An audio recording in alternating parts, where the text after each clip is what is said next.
Good morning. My name is Michaela. Tomorrow morning I'm going to be running the Pittsburgh half marathon for the second time in my life. I'm incredibly excited. I've been training really hard for the past few months and I think I'm going to have a good race day. I'm being optimistic. The weather's looking a little iffy, but I'm hoping it'll hang in there. I'm hoping it'll stay cool. I'm hoping it will be a cool rain, not a warm, humid rain. If it does rain, which is looking like it might. There's a lot of stuff up in the air, but I'm really excited. I'm all packed, ready to go. I have my running playlist made. Yeah, I don't think I forgot anything, so fingers crossed about that. We're gonna get out to Pittsburgh around 1 p.m. today and meet up with my cousin and her family who live out there, and after we hang out with them for a little bit, we're gonna go to the race expo at the Pittsburgh Convention Center, and then after that, go to a Pirates game, again, pending weather. So it should be a fun day today in Pittsburgh. I'm looking forward to it. And then tomorrow, the race starts bright and early at 7 a.m., so stay tuned. I'm probably not gonna wear this unless it's totally downpouring. Otherwise, I'll just wear that stuff. It's raining in Pittsburgh!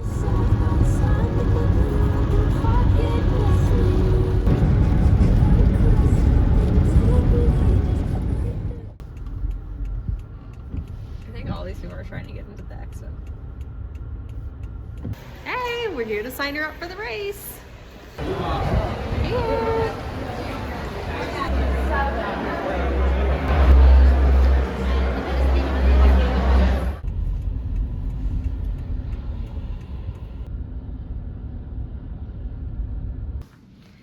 All right, we made it to the hotel room after a lot of traffic, and we have a pretty good view, as you can see. You can see, I think that's the Fort Pitt Bridge and PPG Place. Market Square. So we're just gonna take a little break and then we'll be headed to the Pirates game. This is gonna be Mom's first Pirates game. Dad has been to one before. I've been to many. Brothers have been to one. Should be good. On our way to the game. Woo!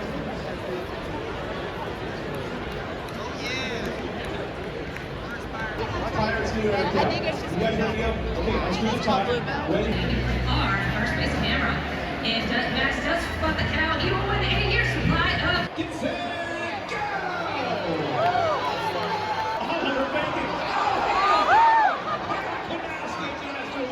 Hannah's struggling. It's the 7th inning, but they haven't scored anything. Nothing has happened. It's a good game. Shrimp. Look at my shrimp dish. Oh yeah.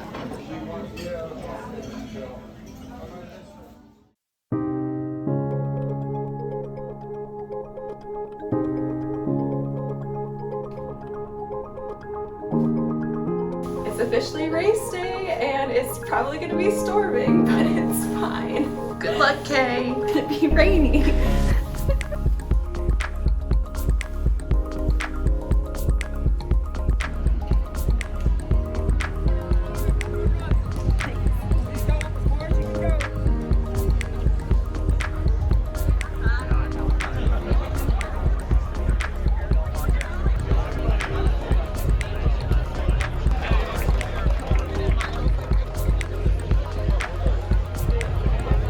Ready for this? I'm ready.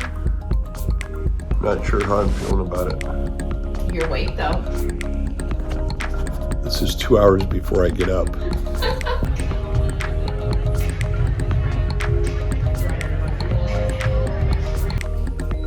Pretty sure I'm doing the heavy lifting here.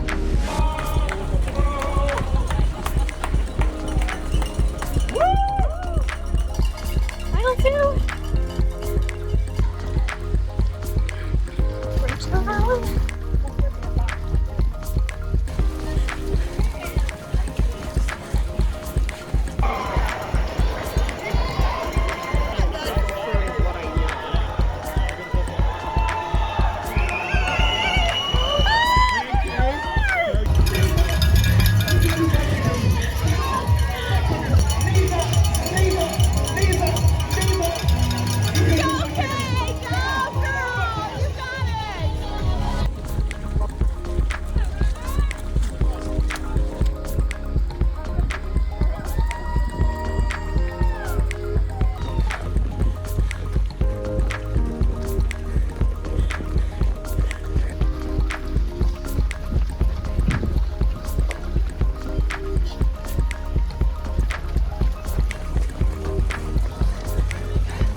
Trying to find the parents. I did it in just under 2. Oh my gosh. You did it. Oh my gosh. It's just me here for now, so. By like 8 seconds. I made my goal of a sub 2 by 8 seconds. Yay! What?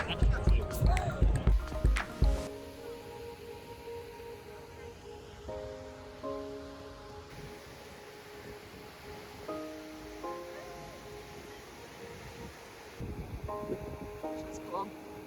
So you ran past that? Yeah, I ran along there, right past Acrisure / Heinz Field, up that bridge, over that bridge, all the way back around. We just got some pictures of the course. How do you feel, Michaela? I feel pretty good. I mean, you don't seem like you just ran a half marathon. Great time. Yep. Met your goal. Yep. Dad and Mom did a good job finding me at the end. Dad had some commentary in the hotel. You don't think's funny? Oh, good. Are you bringing the Isaac energy to the log? Nah, not really. Sub 2 half marathon.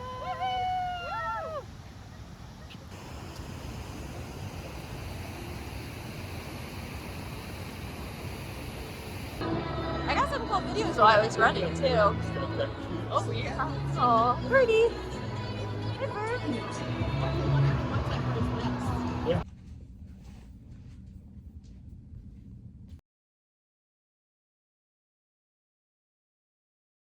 Hi. So it is a few days after the half marathon that you just watched me run. It's Wednesday evening and I've had a few days to rest, to recover.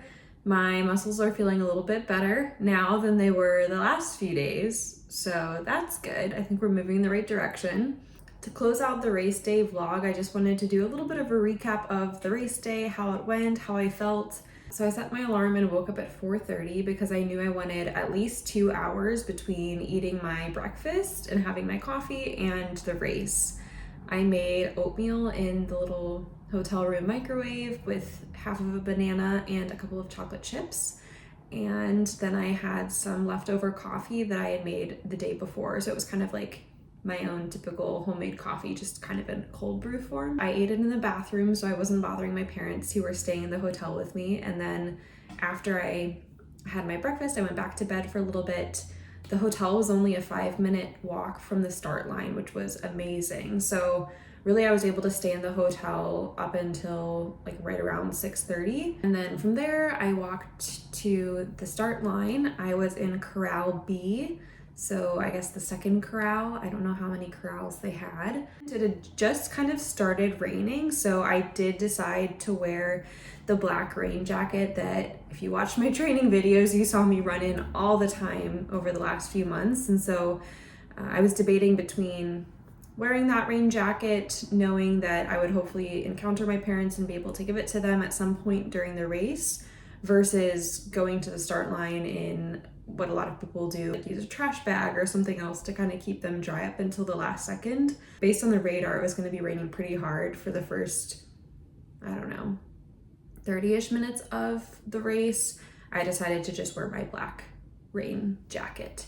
So Corral A started and then Corral B started, and the first mile was so packed with people. I'll pull up my stats now so I can see mile by mile, but I'm pretty sure that the first mile was one of my slowest miles of the race just because there were so many people and it was hard to like even move a little bit. I mean, not like impossible, but hard to go at a steady pace. Yeah, so for my first mile, my pace was around 9 minutes and 25 seconds per mile.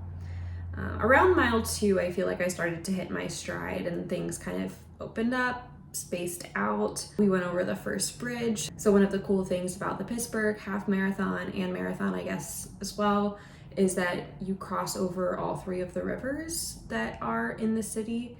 And so you go over 3 bridges. The first 2 bridges aren't bad. They're not that steep. The third one and I have issues. We've had issues both times. And then I was running pretty consistently around like 8:44, 8:39. I first saw my parents around mile 4, and it was perfect timing because it had just kind of started to lighten up in terms of the rain, and I was getting a little warm in my jacket. So I was really happy to be able to hand that off to them, to say hi, and just kind of get that extra boost of encouragement. And then I just did a little loop, and they caught me at another corner right as I was kind of approaching mile 5. So it was nice to be able to see them twice, pretty close together. Right between the 5th and 6th mile, I kind of caught up to the man who was holding the 2-hour pace sign, which I had seen him when I started at Corral B, and I kind of knew how far in front of me he was at the start time. And so I kind of knew, okay, if I can finish the race within that distance behind him, I'm probably going to get a sub-2 half marathon, which is what I wanted to do. That was the goal I'd set for myself. So from there on for the race, my approach was just to kind of stay within, like, I don't know, 10 feet behind him, or just, you know, have him in sight in front of me. I don't think I ever actually passed in front of him for the duration of the race, but I was always a few feet behind him. And it was cool too, because I was running this race alone, but I feel like there was kind of a group of us runners that formed around the man carrying the 2-hour sign, just because that's a common goal that people have for a half marathon. And so it was kind of nice to be seeing the same people and kind of feel like we were in it collectively, even more so than you already feel when you're running a race like that. And so that was also helpful, because one thing I noticed was that my Nike app started saying that the miles on the Nike app were going more quickly, or like coming up more quickly than the miles on the actual course. And so it was telling me that I was running at a pace of like 8:39, 8:33, 8:39, 8:57, which is well below the 9:10 that you need to get a sub-2 half marathon. But I was skeptical that the Nike Run Club app was truly going to like tell me what I needed to do, because I could tell that the miles weren't totally lined up with the course miles, which is pretty common. It's not always going to work out perfectly. And so I think having that pacer right in front of me really helps me keep the motivation to keep running at this, 8:40-ish minute per mile pace, versus thinking, oh, I'm doing way too fast, I'm totally fine, I can slow down. I think if I had really trusted my app, I might have gotten off. And I don't know if that's something wrong with the Nike app. It's probably just something with my phone, or all the people, or the way the course was set up. It could be a lot of different factors. So mile 6 or 7, that was kind of crossing the second bridge across the Ohio River, and then we were running on the south side of Pittsburgh, and there was a little bit of an uphill part, some really nice downhill parts. I was definitely starting to get tired. I would say around mile 9. Mile 10 was the last time that I filmed. I think you can see, like, just barely in the corner, the mile 10 marker, the big yellow sign. And that was the last time I filmed during the half marathon, like personally, because I was working really hard at running, and I wanted to focus on running and stay energized and not take time or energy away by trying to film. So the really tough part, I would say, happened right around mile 11 or 12, and I knew this was coming because it broke me the last time I did the Pittsburgh half marathon. But basically, when you're coming back from the south side into downtown, there's a bridge that's just this long, steady uphill that just keeps going up and up and up.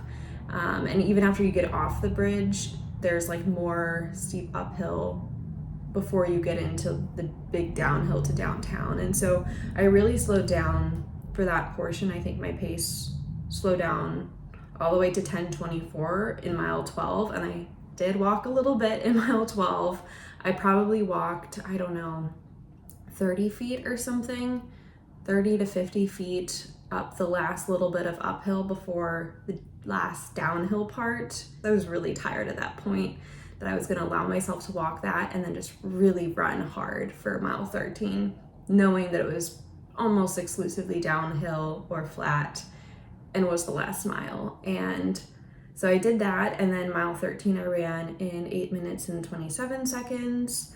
And then my app told me I was done well before the finish. So If you look at my Nike Run Club app, it thinks that I ran 13.44 miles in like almost exactly 2 hours. That was not accurate, at least with what the course was and the time that my chip said. So for my race time, I'm going off my official chip. If I was going off Nike Run Club, I would have run 13.1 miles pretty comfortably under 2 hours, but we're gonna go with the chip time. That last mile was really tough, incredibly hard, but I did not stop. I kept going. I passed some people, saw the finish line, and I ran all the way through the finish line, and it felt so good. I was honestly like, I don't even know if I was excited or if I was just excited to stop running at that point. I don't think it had fully hit me that I'd like completed the race, because I was just like ready to not have to run in that moment anymore. Then someone handed me my medal, which is really cool this year. It shows all of the rivers and the bridges. And I was walking along and I saw my parents again for the third time. They were standing a little bit past the finish line, and so that was really exciting. And we ended up meeting up after, kind of closer to the point of Pittsburgh. That's when I checked the official chip time and saw that I had in fact run it in under 2 hours, because at that point I still didn't know, because I knew how inaccurate my app was. And I didn't notice where that pacer guy was at the end. I'd kind of lost him when I walked for that little bit, so I was worried I might have fallen further behind. But I ran the half marathon in 1 hour, 59 minutes, and 52 seconds. So yeah, I'm very, very proud of how I did. I really do think the Pittsburgh Half Marathon is a fun race. Granted, I haven't run any other half marathons in any other cities, but it's really cool to be able to run kind of a full loop around the city, around the rivers, and there are people spread out across the entire half marathon course to cheer you on. I think the city really does a good job of showing up to support runners, and it's so encouraging when you're running that hard to see funny signs, to see encouraging signs, to see people just doing goofy things or playing music, playing instruments. The whole community really comes together to support you and get you to that finish line, and so I really enjoyed it. It was a good time. I was so grateful that my parents were able to come out as well to support me while I ran the half marathon. They had done that in 2018 and they were more than happy to do it again this year. My dad is not a morning person, but he got up at 7 a.m. to come cheer me on, and my mom was happy to cheer me on and film for me as well while we were there. My mom had forgotten her raincoat when we were driving out to Pittsburgh, which actually worked out so well because she borrowed my yellow rain jacket, which made it super easy to spot her and my dad in the crowd in Pittsburgh. I would say Pittsburgh is probably the city where yellow stands out the least compared to any other city, but I still was able to pick her out of the crowd pretty quickly, which made it easy when I was running past just crowds and crowds of people cheering everyone on. And so I think that worked out really well also.